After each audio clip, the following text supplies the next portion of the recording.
कीर्तनाची वारी। नको नको मना गुंतू माया जाळी, काळ आला जवळी ग्रासावया। काळाची उडी पडेल बा जेव्हा, सोडविना तेव्हा माय बाप। सोडविना राजा देशीचा चौधरी, आणि सोयरी भली भली। तुका म्हणे तुझ सोडविना कोणी, एका चक्रपाणी वाचोनिया। विठ्ठल विठ्ठल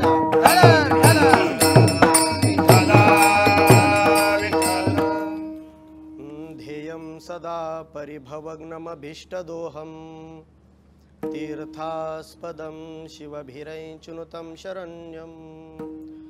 भृत्यारत्यहं प्रणतपाल भवाब्धिपोतं, वंदे महापुरुषते चरणारविंदं।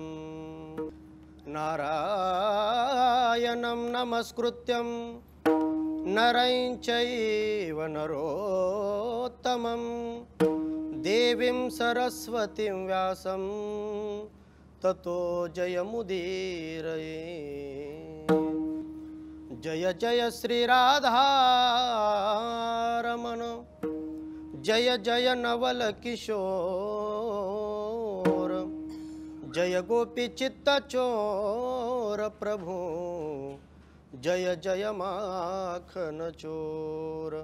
माझी वाणी तुझे वरणी गुण, माझी वाणी तुझे वरणी गुण नाम। माझी वाणी तुझे वरणी गुण नाम, माझी वाणी तुझे वरणी गुण नाम। ऐसे देई प्रेमा काही कळा, ऐसे देई प्रेमा काही कळा। माझी वाणी तुझे वरणी गुण नाम, माझी वाणी तुझे वरणी गुण नाम। ऐसे देई प्रेमा बोला बोला बोला। ऐसे देई प्रेमा काही कला, माझी वाणी तुझे वरणी गुण नाम, माझी वाणी तुझे वरणी गुण नाम। माझी वाणी तुझे वरणी गुण नाम, ऐसे देई प्रेम काही कळा, ऐसे देई प्रेम काही कळा। माझी वाणी तुझे वरणी गुण नाम, ऐसे देई प्रेम काही कळा, ऐसे देई प्रेम काही कळा।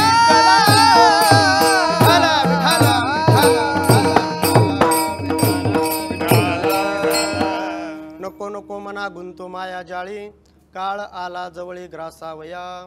काळाचे उडी पडेल बा जेव्हा, सोडविना तेव्हा माय बाप। प्रस्तुत प्राप्त कीर्तन रूपे सेवेकरता घेतलेला अभंग महान भगवत भक्त संत सम्राट विश्ववंद्य महाराष्ट्र भूषण देहूचे सुप्रसिद्ध साधू, पंचम पुरुषार्थ पंचम वेद निर्माते, वारकरी संप्रदायातील सर्वोच्च मानबिंदू, जगाचा संसार सुखाचा व्हावा यासाठी आपल्या संसाराची पूर्णाहुती देणारे हिंदवी स्वराज्याचे संस्थापक छत्रपती शिवरायांचे श्रीगुरु श्रीमंत श्री जगद्गुरु तुकोबाराय यांच्या गाथ्यातील चार चरणाचा आपल्या मनासहित जनाला उपदेश करणारा अतिशय गोड उत्तम चिंतनीय अभंग सेवेकरता निवडला आहे।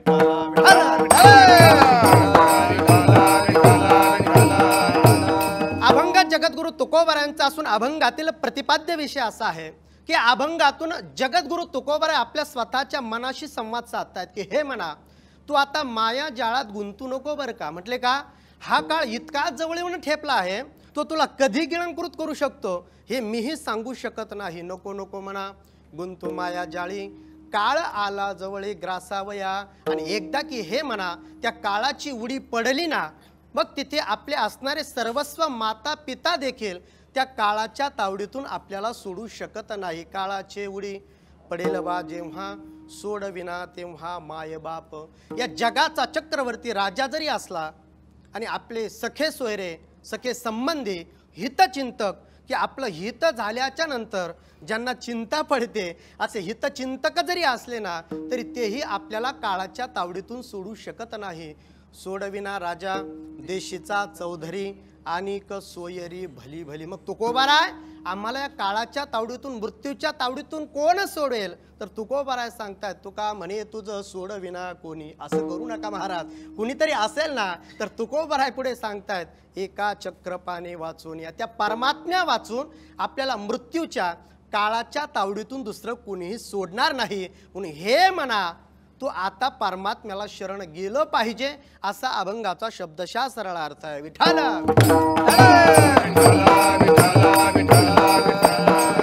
नको नको मना गुंतो माया जाळी काळ आला जवळी ग्रासावया काळाचे उडी पडेल बा जेव्हा सोडविना तेव्हा माय बाप. तुकोबर आपल्या मनाला सांगतायत की बाबा हा मृत्यू हा काळ इतका भयंकर आहे, एकदा की तो आला की मग तिथे कुणाचंही काही चालत नाही. का? कारण या भूतलावरचा सिद्धांत आहे इथे ज्याचा जन्म त्याचा मृत्यू, ज्याचा मृत्यू त्याचा जन्म. इथे ज्याला जन्माला यायचंय त्याला एक दिवस मृत्यूला सामोरं जायचंय. म्हणून हे म्हणा आता तू सावध झालं पाहिजे. का? कारण तो मृत्यू एक दिवस आपल्याही समोर येऊन उभा राहणार आहे. मग तुकोबाराय या ठिकाणी आपल्या मनाला सांगतायत म्हणजे स्वतः मृत्यूला घाबरतायत का असा या ठिकाणी शंका प्रश्न निर्माण होईल.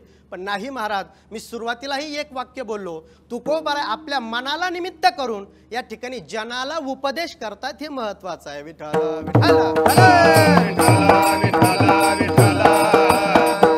कारण सज्जन आहोत ज्ञानोबाराय ज्ञानेश्वरी मध्ये या जगाचा या भूतलावरचा सिद्धांत आपल्या समोर मांडतायत. उपजे ते नाशे नाशिले ते पुनरपी दिसे हे घटिका यंत्र जैसे परिभ्रमेगा. अरे इथे जो पदार्थ उत्पन्न होतो एक दिवस त्याचा नाश होणार आहे आणि ज्याला जन्माला यायचंय एक दिवस त्याला मृत्यूला सामोरं जायचं आहे. हा या भूतलावरचा सिद्धांत आहे. पण ऐका सज्जना हो, पुढे त्या ठिकाणी ज्ञानोबाराय एक उदाहरण आपल्याला देत आहेत. हे घटिका यंत्र जैसे परिभ्रमेगा. तुमचं माझं जीवन, तुमचा माझा मृत्यू घड्याळासारखा आहे ज्ञानोबाराय सांगतायत. कसं? घड्याळाला किती काटे असतात काका? घड्याळाला किती? 3 काटे असतात. आणि आकडे किती असतात आजी? 12 आकडे असतात, 3 काटे असतात. ऐका ज्ञानोबारायांचं उदाहरण आपलं जीवन मांडलंय त्यातून समोर. त्याला 3 काटे असतात. प्रत्येक काटा 12हून निघतो आणि पुन्हा 12वरती येऊन थांबतो. मग थांबतो का? नाही महाराज, त्याची भ्रमणक्रिया चालूच असते. सेकंद काटा 12हून निघतो आणि पुन्हा 12वरती येतो. मग 12वरती येण्यासाठी सेकंद काट्याला किती दिवस लागतात? मी सेकंद काट्याबद्दल बोलतोय. किती वेळ लागतो? त्या ठिकाणी फक्त 1 मिनिट लागतो. मिनिट काटा एकदा की 12हून निघाला पुन्हा 12वरती येण्यासाठी किती वेळ लागतो? 1 तास लागतो. आणि तास काटा एकदा की 12हून निघाला पुन्हा 12वरती येण्यासाठी 12 तास लागतायत. पण ऐका, काटेही तिथेच आहेत आणि आकडेही तिथेच आहेत, पण प्रत्येक काट्यामध्ये भ्रमणक्रिया मध्ये काल मर्यादा त्या ठिकाणी ठरलेली आहे. तसं तू ज्ञानोबाराय सांगतायत तुमचं माझं जीवन आहे. काही लोक जन्माला येत आहेत, सेकंद काट्याप्रमाणे निघून जात आहेत. काही लोक जन्माला येत आहेत, मिनिट काट्याप्रमाणे अर्धवट जीवन जगतायत, निघून जात आहेत. आणि काही लोक जन्माला येत आहेत, तास काट्याप्रमाणे बाबा एवढं जीवन जगतायत, एवढं जीवन जगतायत की शेवटी घरच्यांना देवाकडे प्रार्थना करावी लागते, देवा ही पिढा घेऊन जा म्हणून. म्हणजे 12 तास मला सांगायचंय त्या तास काट्यासारखं जरी आपलं जीवन जरी असलं ना तर एक दिवस आपल्याला मृत्यूला सामोरं जायचंय. का? कारण तो तास काटा जो आहे तो सर्वात सावकाश जरी 12वरती येत असेल ना तिथं तो मुक्काम करत नाही, त्याला पुन्हा भ्रमणक्रिया आहेच. तसं तुमचं माझं जीवन आणि मृत्यू आहे. विठ्ठल इथं आल्याच्या नंतर ज्याचा जन्म त्याचा मृत्यू ठरलेला आहे. भगवंत देखील अर्जुनाला तेच सांगतात, अर्जुना जातस्य हि ध्रुव मृत्यू ध्रुवैन जन्म मृतस्य च तस्मात् परिहारी अर्थे नत्वम शोचितुम अर्हसि. अर्जुना तू शोक करू नकोस. का? कारण बाबा इथे ज्याचा जन्म त्याचा मृत्यू, ज्याचा मृत्यू त्याचा जन्म. आणि जर तू शोक केलास ना तुझी देखील स्थिती एक सर्वसामान्य माणसासारखी होईल. काय स्थिती होईल? शंकराचार्य त्याचं वर्णन करतायत. पुनरपि जननम पुनरपि मरणम पुनरपि जननी जठरे शयनम इह संसारे खलु दुस्तारे कृपया पारे पाहे मुरारे भज गोविंदम भज गोविंदम भज गोविंदम मूढमते शंकराचार्य सांगतात पुनरपी जननम, पुन्हा जन्म, पुनरपी मरणम, पुन्हा मृत्यू. इथे ज्याला यायचंय सर्वसामान्य व्यक्तीसारखं, अर्जुना तुला देखील या जन्म मृत्यूच्या फेऱ्यात जावं लागेल. अरे सर्वसामान्य जन्म मृत्यूला सामोरं जातो. अर्जुना विषय सोडून दे. ज्या काळात त्रेतायुगामध्ये मी रामप्रभूचा अवतार धारण करून आलो ना, 11,000 वर्ष या सृष्टीवरती राज्य केलं. किती? 11,000 वर्ष राज्य केलं. शेवटी यमधर्म आला, माझ्यासमोर हात जोडले, प्रभू आता तुमचं अवतार कार्य संपवा. म्हटले का? आता तुमची काल मर्यादा संपलेली आहे. अरे इथं आल्याच्या नंतर देवालाही राहता येत नाही. तुमचा माझा प्रश्न आले अवतार, वा वा वा. येथे नाही आले अवतार, एरते पामर जीव कीर्ती, एरते पामर जीव कीर्ती. येथे वरुणाजी आले अवतार, येथे वरुणाजी आले अवतार, येथे पामर जीव कीर्ती, येथे पामर जीव कीर्ती. येथे उरो आले नाही अवतार.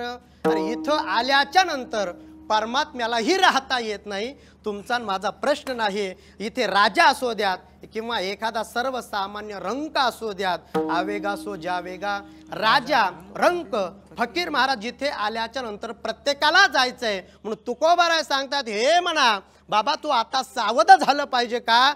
आपल्या समोर देखील एक दिवस काळ येऊन उभा राहणार आहे आणि आपल्याला देखील त्याला एक दिवस सामोरं जायचंय. अभंगाचं पहिलं चरण. नको नको म्हणा, नको नको म्हणा, नको नको म्हणा, बंधू माया जाई. नको नको म्हणा, नको नको म्हणा, नको नको म्हणा, बंधू माया जाई. नको नको म्हणा, नको नको म्हणा, नको नको म्हणा, बंधू माया जाई. नको नको म्हणा, नको नको म्हणा, नको नको म्हणा, बंधू माया जाई.